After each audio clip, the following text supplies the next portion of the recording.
Welcome back, my friends. I'd like to take a few minutes to talk about some housekeeping items. We will be talking about lost and found, classroom observations, parking, and tuition and fees. First, the lost and found will be located in a large wicker basket just under the uh, sliding office window down on the floor in the very front lobby. So please check it early, check it often. We try to cycle items through there. If it looks like it's yours, it likely is. A lot of things end up living there in a long time because folks are uncertain. But to avoid things landing in the lost and found, we strongly encourage you to label everything.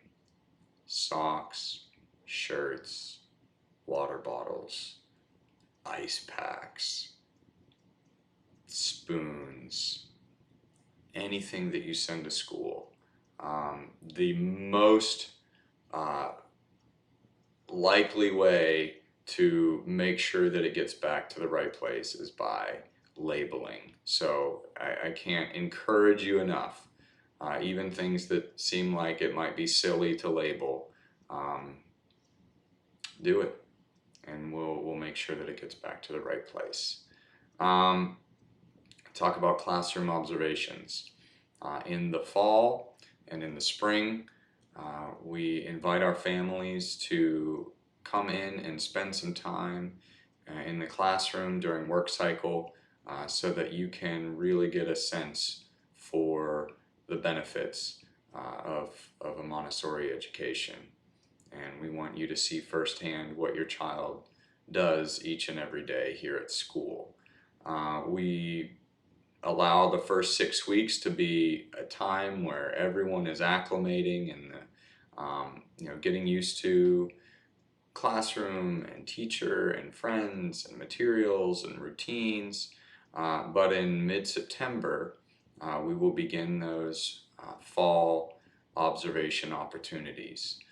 So we'll send out an email letting you know that that sign-up sheet is going to be out, and then you will just sign up for a 30-minute slot of time where you can come in and observe in the classroom. So take advantage of those. We really encourage you to do that. Parking. Parking is going to be a challenge this year. We will have more staff at the school this year than we ever have. So that means more staff vehicles than we've ever had. So we're going to have to get creative with parking, which we will do our absolute best to do. The trash truck comes every other Thursday, and our dumpster's at the back of the building. So we have to be mindful of clogging up that pathway. But if you need to, if you're coming for a meeting,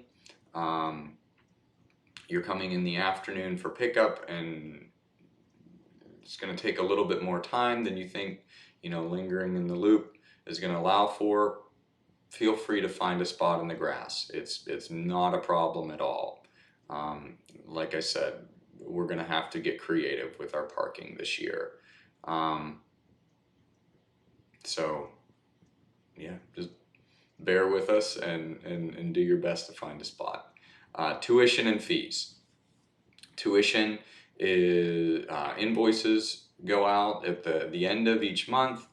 The due date will say the 1st. It has to be in by the 5th. So you've got a little grace window of time in there. Tuition amounts that come in after the 5th, so if it comes in on the 6th, we will add a $25 late charge to the next invoice. So if you are paying through QuickBooks, that's a very convenient way to do it. You'll see when you get the invoice in your email, there's a Pay Now button, and you can set it up for your bank to draft directly. But we also, accept checks or cash at the school. and that's perfectly fine. But we ask that your payment be in no later than the 5th, and if it is, then we will add the $25 late charge to the next invoice.